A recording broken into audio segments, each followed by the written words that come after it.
नमस्कार विद्यार्थी मित्रांनो, तुमचं RKG अकॅडमी या यूट्यूब चॅनलमध्ये स्वागत आहे। तर आज आपण पाहणार आहोत महावितरण भरतीसाठी अतिशय महत्त्वपूर्ण टॉप 100 क्वेश्चन घेऊन आलेलो आहोत विद्युत सहाय्यक भरतीसाठी। तर व्हिडिओ शेवटपर्यंत पाहायचा आहे। व्हिडिओ आवडल्यास व्हिडिओला लाईक आणि चॅनलला सबस्क्राईब करायचे आहे। आणि मित्रांनो, या व्हिडिओवर एक टार्गेट ठेवलेला आहे। या व्हिडिओवर जर 100 लाईक कंप्लीट होतील तर ही PDF तुम्हाला टेलिग्रामवर फ्री मिळेल। तर तुम्हाला हे टार्गेट कंप्लीट करायचं आहे। तर प्रश्न पहिला पाहूया, प्रश्न कसे आहेत ते। प्रश्न पहिला, ट्रान्सफॉर्मर हे कोणते यंत्र आहेत? तर याचं उत्तर आहे मित्रांनो स्थिर। प्रश्न दुसरा, ट्रान्सफॉर्मर कोणत्या सप्लायवर कार्य करतो? उत्तर आहे AC। प्रश्न तिसरा, ट्रान्सफॉर्मर डायडासनुसार कार्य करतो? उत्तर आहे मॅग्नेटिक इंडक्शन। प्रश्न चौथा, ट्रान्सफॉर्मरचे कार्य कोणते? उत्तर आहे फ्रिक्वेन्सी व पॉवर बदलता व्होल्टेज कमी जास्त करणे। प्रश्न पाचवा, ट्रान्सफॉर्मरला रेटेड व्होल्टेजचा DC सप्लाय दिल्यास काय होईल? तर उत्तर आहे मित्रांनो ट्रान्सफॉर्मरची वायडिंग जळेल। प्रश्न सहावा, ट्रान्सफॉर्मरच्या प्रायमरी व सेकंडरी वायडिंग कशा असल्या पाहिजे? उत्तर आहे एकाच मॅग्नेटिक सर्किटमध्ये। प्रश्न सातवा, ट्रान्सफॉर्मरच्या कोअरसाठी कोणते मटेरियल योग्य असते? उत्तर आहे hot rolled grain oriented steel. प्रश्न आठवा, ट्रान्सफॉर्मरच्या चुंबकीय मंडळाची फ्लक्स डेन्सिटी उच्च पाहिजे असेल तर कोणते मटेरियल वापरले जाते? उत्तर आहे सॉफ्ट स्टील। प्रश्न नववा, ट्रान्सफॉर्मरमध्ये एका कॉइलची पॉवर दुसऱ्या कॉइलकडे कशी ट्रान्सफर होते? उत्तर आहे मॅग्नेटिकली। प्रश्न दहावा, ट्रान्सफॉर्मरचा उपयोग कशाची किंमत बदलण्यासाठी केला जातो? उत्तर आहे व्होल्टेज। प्रश्न 11, ट्रान्सफॉर्मरच्या वायडिंगमध्ये निर्माण होणाऱ्या EMF कशावर अवलंबून असतो? उत्तर आहे फ्रिक्वेन्सी, फ्लक्स व वायडिंगचे वेळे यावर। प्रश्न 12, ट्रान्सफॉर्मरच्या प्रायमरी व सेकंडरी दोन्ही मध्ये दर वेळांगणी निर्माण होणाऱ्या EMF चे सूत्र कसे असते? उत्तर आहे नेहमीसाठी सारखे। प्रश्न 13, कोणत्याही सिंगल फेज ट्रान्सफॉर्मर मध्ये प्रायमरी व सेकंडरी मध्ये निर्माण होणाऱ्या व्होल्टेजचा फेज डिफरन्स किती असतो? उत्तर आहे 180 अंशाने आउट ऑफ फेज। प्रश्न 14, ट्रान्सफॉर्मरचा नो लोड करंट हा फुल लोड करंटच्या किती असतो? उत्तर आहे 1 ते 3%। प्रश्न 15, ट्रान्सफॉर्मरच्या नो लोड करंटचे कार्य कोणते? उत्तर आहे वरील दोन्हीही। 1 आहे कोअर लॉसेस करणे, 3 आहे MMF निर्माण करणे। प्रश्न 16, ट्रान्सफॉर्मरचा नो लोड करंट किती असतो? उत्तर आहे वर्किंग करंट व मॅग्नेटाइज करंटच्या वेक्टर बेरजे एवढा। प्रश्न 17, ट्रान्सफॉर्मरच्या सेकंडरी जेव्हा लोड जोडलेला असतो तेव्हा म्युच्युअल फ्लक्सच्या किमतीवर काय परिणाम होतो? तर उत्तर आहे म्युच्युअल फ्लक्स स्थिर असतात। प्रश्न 18, ट्रान्सफॉर्मरचा नो लोड करंट कसा असतो? उत्तर आहे प्रायमरी व्होल्टेज V च्या 900 ने लॅगिंग। प्रश्न 19, ट्रान्सफॉर्मरचा नो लोड करंट हा प्रायमरी व्होल्टेजच्या प्रत्यक्षपणे जवळपास किती अंशाने लॅगिंग असतो? उत्तर आहे 85 अंश। प्रश्न 20, ट्रान्सफॉर्मरच्या सेकंडरी लोड जोडलेला असता प्रायमरी किती करंट घेईल? तर याचं उत्तर आहे मित्रांनो नो लोड करंट व प्रायमरी बॅलन्सिंग करंट यांच्या व्हेक्टरच्या बेरजेएवढा. प्रश्न 21. ट्रान्सफॉर्मरचे प्रकार कोणते आहेत? उत्तर आहे वरील सर्व आहेत. 1 आहे कोर टाईप, 2 आहे शेल टाईप, 3 आहे बेरी टाईप. प्रश्न 22. सेल टाईप ट्रान्सफॉर्मरच्या रचनेत कोणता फायदा असतो किंवा आहे? तर उत्तर आहे कोर टाईपच्या तुलनेत टर्न्स व्होल्टेज कमी लागतात. प्रश्न 23. ट्रान्सफॉर्मरच्या प्रायमरी कमी व्होल्टेज दिसल्यास सेकंडरीकडून त्यापेक्षा जास्त व्होल्टेज मिळत असेल तर त्या ट्रान्सफॉर्मरला कोणता ट्रान्सफॉर्मर म्हणतात? उत्तर आहे स्टेप अप. प्रश्न 24. स्टेप अप ट्रान्सफॉर्मरचे सेकंडरी प्रायमरीच्या तुलनेत कसे असते? उत्तर आहे प्रायमरीपेक्षा बारीक तारेची, जास्त वेड्याची.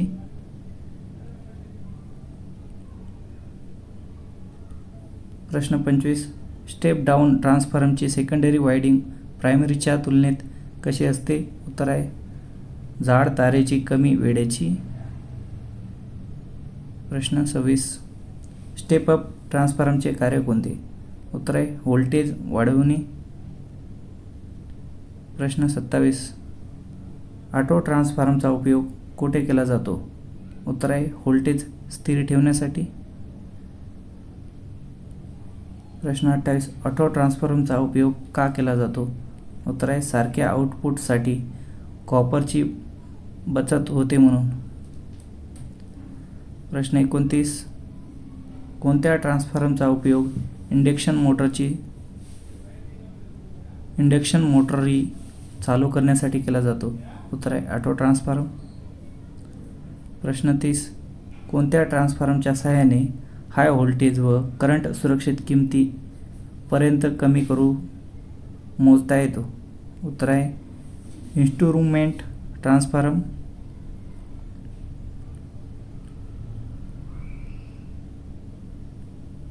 इन्स्ट्रुमेंट ट्रान्सफॉर्मरमध्ये कोणकोणते ट्रान्सफॉर्मर येतात?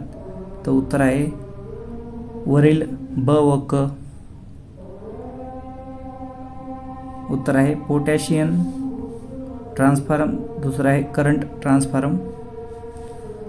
प्रश्न 32. ट्रान्सफॉर्मरचा कोर लॅमिनेट का केला जातो? उत्तर आहे कोर लॉसेस कमी करण्यासाठी. प्रश्न 33. ट्रान्सफॉर्मरमध्ये कॉपर लॉसेस कशामुळे होतात? उत्तर आहे वायडिंगच्या रेजिस्टन्समुळे. प्रश्न 34. ट्रान्सफॉर्मरमध्ये हिस्टोरेसिस लॉसेस कशामुळे होतात? उत्तर आहे चुंबकीय क्षेत्रात अदलाबदलमुळे. प्रश्न 35. ट्रान्सफॉर्मरमध्ये एडी करंट लॉस कोणत्या भागात होतो? उत्तर आहे कोअरमध्ये. प्रश्न 36. ट्रान्सफॉर्मरची कार्यक्षमता इतर AC मशीनच्या तुलनेत किती? उत्तर आहे 95 ते 98%. प्रश्न 37. ट्रान्सफॉर्मरची कार्यक्षमता इतर AC मशीनच्या तुलनेत जास्त का असते?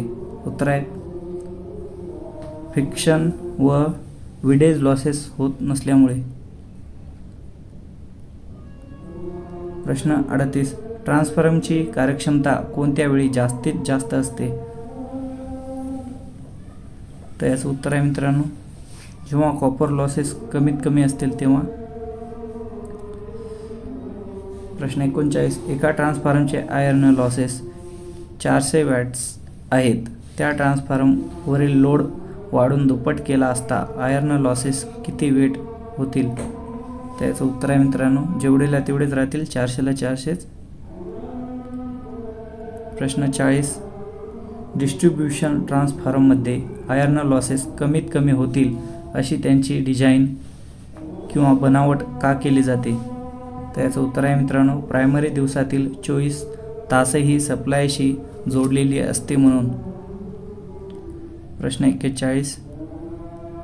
डिस्ट्रीब्युशन ट्रान्सफॉर्मरची ऑल डे इफिशियन्सी चांगली का असते? उत्तर आहे आयर्न लॉसेस कमी असल्यामुळे. प्रश्न 42. ट्रान्सफॉर्मरच्या OC टेस्ट आणि AC टेस्टमध्ये ट्रान्सफॉर्मरचे कोणते पॉवर लॉसेस माहीत होतात? उत्तर आहे अनुक्रमे कोर लॉसेस व कॉपर लॉसेस. प्रश्न 43. ट्रान्सफॉर्मरची ऑल डे इफिशियन्सी म्हणजे काय? तर उत्तर आहे दिवसातील आउटपुट kVH व इनपुट kVH यांचे गुणोत्तर. प्रश्न 44. जनरल पॉवर व लाइटिंग लोडसाठी कोणता ट्रान्सफॉर्मर उपयोगी असतो? उत्तर आहे डिस्ट्रीब्युशन ट्रान्सफॉर्मर. प्रश्न 45. पॉवर ट्रान्सफॉर्मर हा किती लोडवर जास्तीत जास्त कार्यक्षमता देतो? उत्तर आहे जवळपास पूर्ण लोडवर. प्रश्न 46. 40% लोडवर जास्तीत जास्त कार्यक्षमता देऊ शकणारा कोणता ट्रान्सफॉर्मर आहे? उत्तर आहे डिस्ट्रीब्युशन ट्रान्सफॉर्मर. प्रश्न 47. पॉवर ट्रान्सफॉर्मरला कोणत्या पद्धतीने थंड ठेवले जाते? उत्तर आहे एअर ब्लास्टसह ऑइल कूलिंग. प्रश्न 48. ट्रान्सफॉर्मरचे रेटिंग कशामध्ये दिले जाते? उत्तर आहे kVA.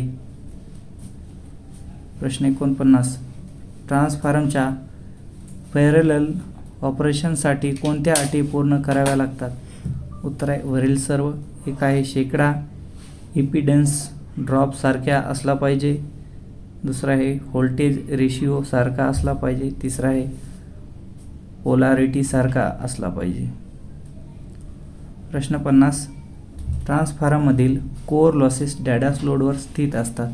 उत्तर आहे सर्वच लोडवर. एक आहे चतुर्थांश लोडवर. 2 आहे अर्धा लोडवर. 3 आहे पूर्ण लोडवर. प्रश्न 51. ट्रान्सफॉर्मरमधील कोर आवाज देत असेल व त्याचे कार्यकारण असेल? उत्तर आहे कोर लॅमिनेशन फिटिंग फ्यूज असेल. प्रश्न 52. DC जनरेटरमध्ये निर्माण होणारा EMF कोणता असतो? उत्तर आहे डायनामिकल इंड्युस्ड EMF. प्रश्न 53. डायनामिकल इंड्युस्ड EMF हा मुळात कोणता असतो? उत्तर आहे अल्टरनेटिंग करंट. प्रश्न 54. कंडक्टरमध्ये EMF निर्माण होण्यासाठी आवश्यक बाबी कोणत्या आहेत?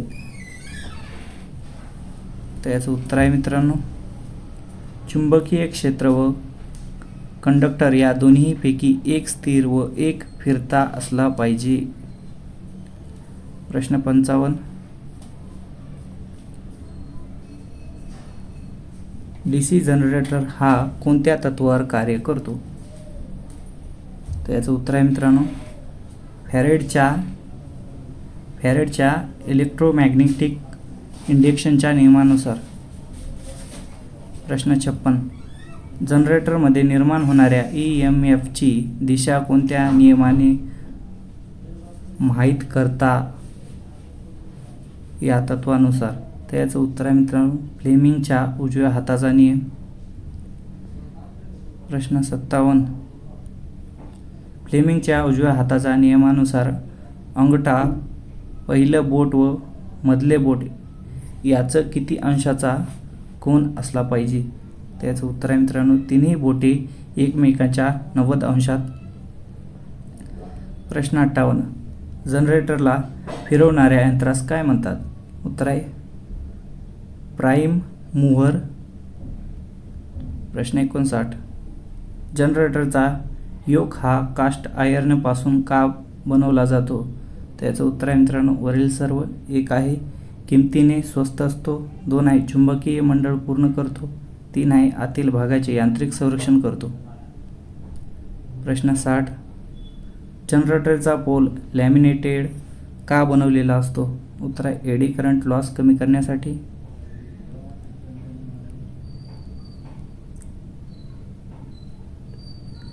प्रश्न 61. स्लिपलेटरिंग साठी कोणते मटेरियल वापरले जातात? उत्तर आहे कॉपर. प्रश्न 62. जनरेटरच्या फिरत्या आर्मेचर कंडक्टर्सला स्लिपरिंग जोडल्यास आउटपुटला कोणतं करंट मिळतो? उत्तर आहे अल्टरनेटिंग करंट. प्रश्न 63. DC जनरेटर आर्मेचरमध्ये निर्माण होणाऱ्या व्होल्टेज हा कशामार्फत आउटपुट टर्मिनलला पाठवला जातो? उत्तर आहे कॉम्प्युटेटर व ब्रशेस. प्रश्न 64. कमी क्षमतेच्या जनरेटरमध्ये साधारणपणे कार्बन ब्रशचे उपयोग का केला जातो? त्याचं उत्तर आहे मित्रांनो वरील तिन्ही गुणधर्म कार्बनमध्ये असतात म्हणून. प्रश्न 65. जास्त क्षमतेच्या जनरेटरमध्ये ब्रशेस कोणत्या मटेरियलचे वापरले जातात?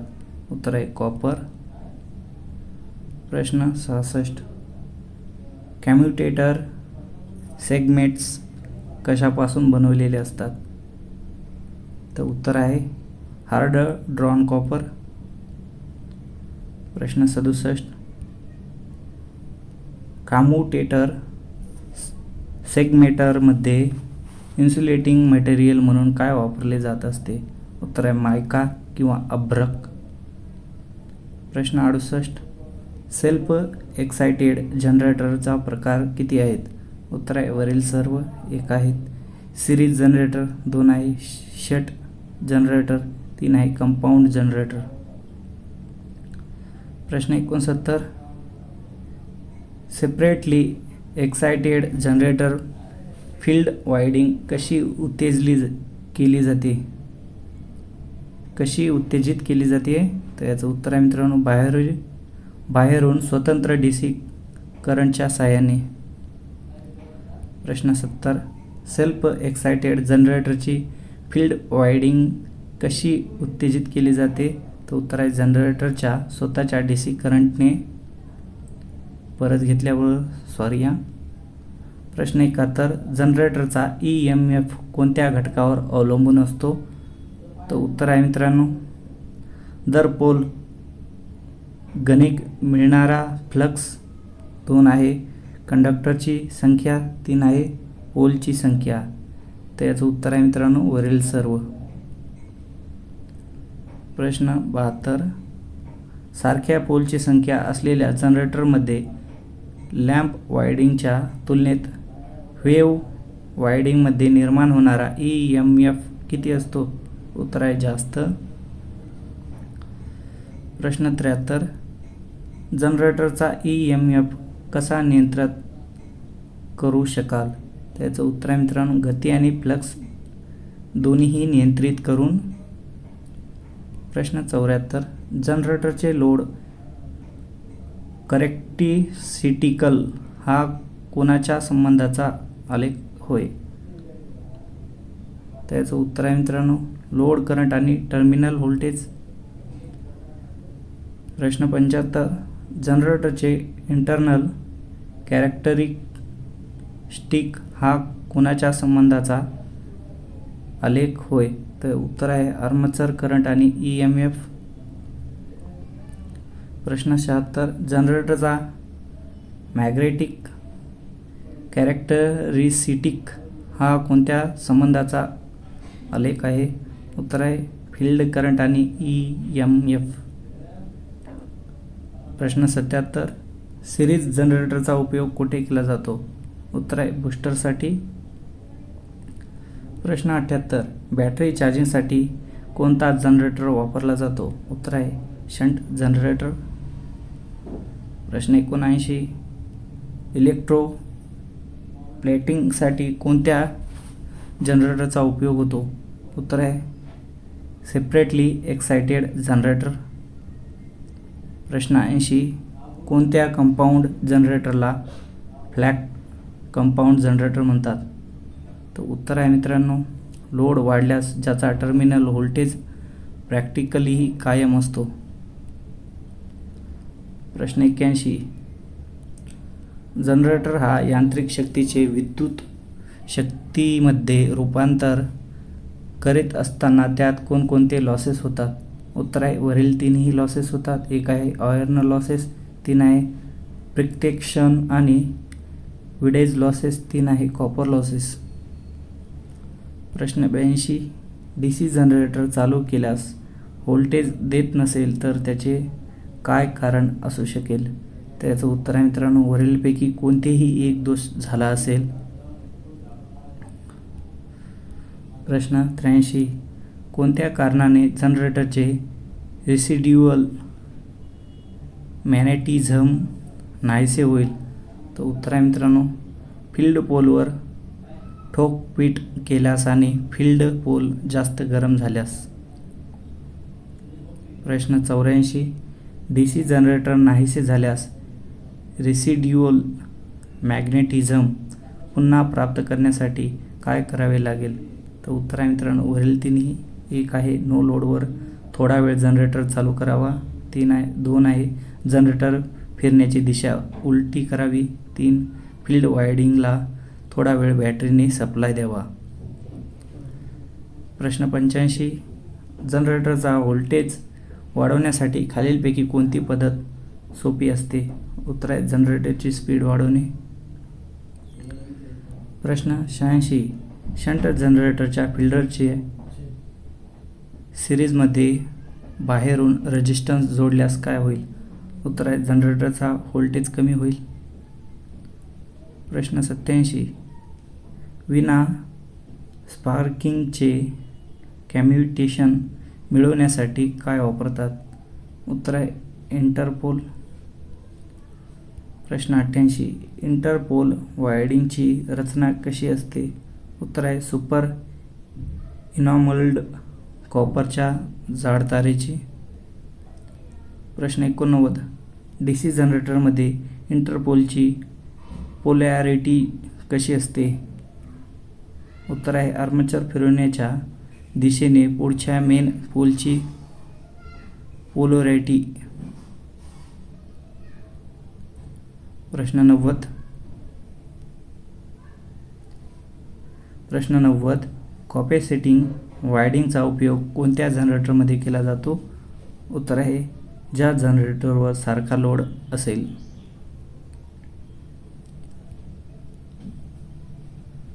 प्रश्न 91, आर्मेचर कोअरच्या लॅमिनेशनची जाडी साधारणपणे किती असते? उत्तर आहे 0.5 मिलीमीटर. प्रश्न 92, BIS 4718-1975 नुसार DC मशीनच्या टर्मिनलची मार्किंग केलेली असते, त्यानुसार शंट फील्डची टर्मिनल मार्किंग कशी असते? तर उत्तर आहे E1 E2. प्रश्न 93, BIS 4718-1975 नुसार DC मशीनच्या टर्मिनलची मार्किंग केलेली असते, त्यानुसार सिरीज फील्डची टर्मिनल मार्किंग कशी असते? उत्तर आहे D1 D2. प्रश्न 94, BSI 4718-1975 नुसार DC मशीनच्या टर्मिनलची मार्किंग केलेली असते, त्यानुसार आर्मेचरची टर्मिनल मार्किंग कशी असते? उत्तर आहे A1 A2.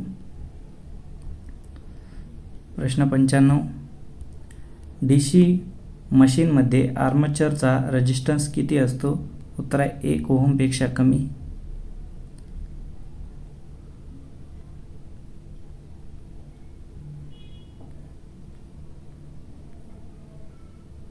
प्रश्न 96, वेल्डिंग जनरेटर सेट म्हणून कोणत्या जनरेटरला उपयोग होतो? उत्तर आहे डिफरेन्शियल कंपाऊंड जनरेटर. प्रश्न 97, DC मशीन वापरताना त्यांचे ब्रशेस घासून कमी झाले असता ते ब्रश किंवा बदलावेत? तर उत्तर आहे ब्रशची लांबी 1 आणि 3 लांबी झाल्यावर. प्रश्न 98, कंडक्टरचा स्पेसिफिक रेजिस्टन्स कशावर अवलंबून असतो? तर उत्तर आहे कंडक्टर धातूच्या रचनेवर. प्रश्न 99, हीटिंग एलिमेंटसाठी कोणता कंडक्टर योग्य आहे? उत्तर आहे नायक्रोम. प्रश्न 100. रेजिस्टन्स वायर म्हणून कोणता धातू वापरला जातो? उत्तर आहे युरेका. जर तुम्हाला हे व्हिडिओ आवडला तर व्हिडिओला लाईक आणि चॅनलला सबस्क्राईब करायचे आहे. मित्रांनो, या व्हिडिओवर टार्गेट ठेवलेला आहे 100 लाईक कंप्लीट झाले की तुम्हाला PDF टेलिग्रामवर मिळून जाईल. टेलिग्रामची लिंक डिस्क्रिप्शनमध्ये आहे. तर मित्रांनो, या व्हिडिओला 100 लाईक करायचे आहेत, मग तुम्हाला ही PDF फ्री मिळेल.